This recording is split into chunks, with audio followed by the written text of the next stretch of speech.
and welcome to Discussing Pool Cues with Scott here at Proficient Billiards. We've been working on pool cues here for, it seems like, forever, but it's almost 30 years, well, 27 at least, since the late 90s, and seen a lot of cues come in and out of here, and figured this is a great way to maybe discuss some of these pool cues with you guys, to give you some hints and insights on, what I've learned over the years on them. So, and first let me say this, and I want to thank all of you who've been loyal customers over these years. Without you, this all isn't even possible. I mean, this is, it's an excellent job, and it has been nothing but good to me all this time. So, thank you so much for all of your support and business over the years. Today, we're going to be discussing, we're going to be discussing a Tim Scruggs cue that just was here, and we just finished up on recently. Actually, it's going back to the customer tomorrow.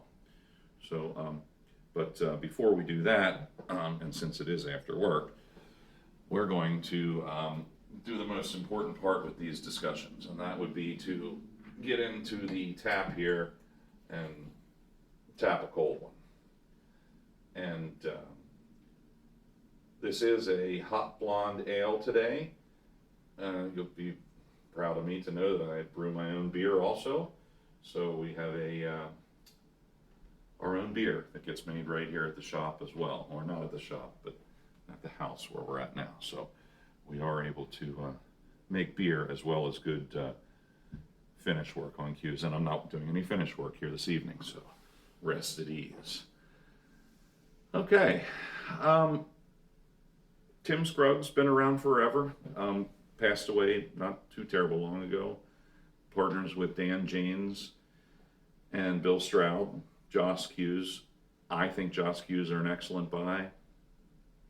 Those things have the DNA of all these guys on them. Whenever I get a chance, I buy and sell and sometimes try to keep these Joss Cues. But Tim was an excellent cue maker. He made a lot of great cues over the years, and you guys probably know all the Sneaky Petes that he makes that go for tons and tons of money. These Sneaky Petes, I know, we've bought and sold them.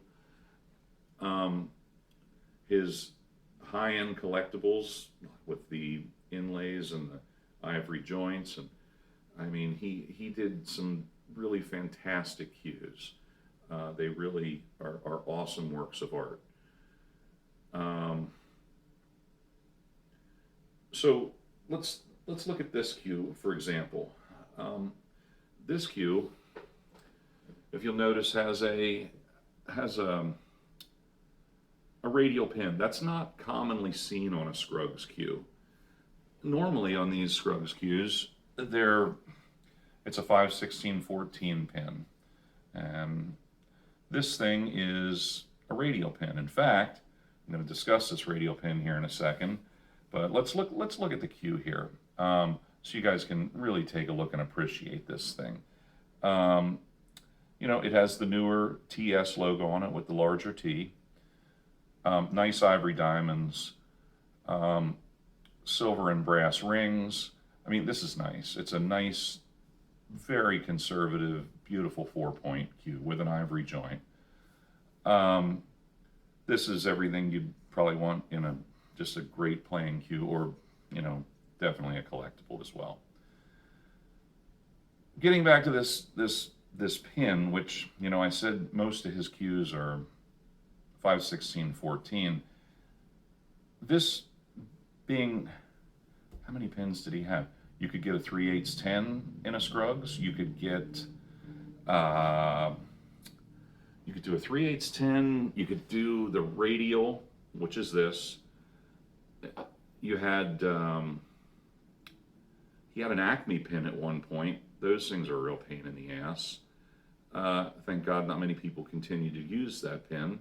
But there was an Acme, and then the 14, the 3/8, this. So I think he had 4 pins.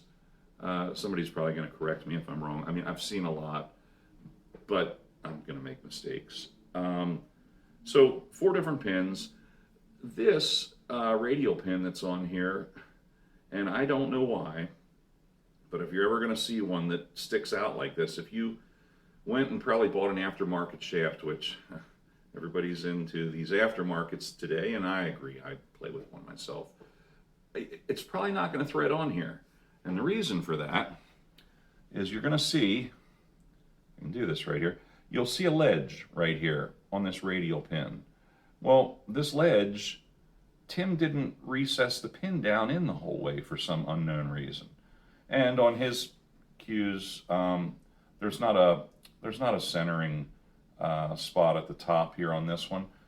So I'm not quite sure why he didn't put this pin the whole way down in, but you will have troubles putting anything but his shafts on these unless you bore that out a little bit or core, the shaft, or you just have to mill it out a little bit to make the shaft fit in there. So this cue was here for nothing more than finish work because of a yellowed finish, and these brass and silver rings tend to tarnish from time to time. Also, the ivory was a little yellowed as well. So it wasn't like the cue was even really, somebody really took care of this cue. Tim's point work, excellent. If you know anything about Scruggs cues, very, very awesome points, even, sharp, vibrant. He picks good colors, at least all the ones I've ever seen. This is just a good, solid, classic cue.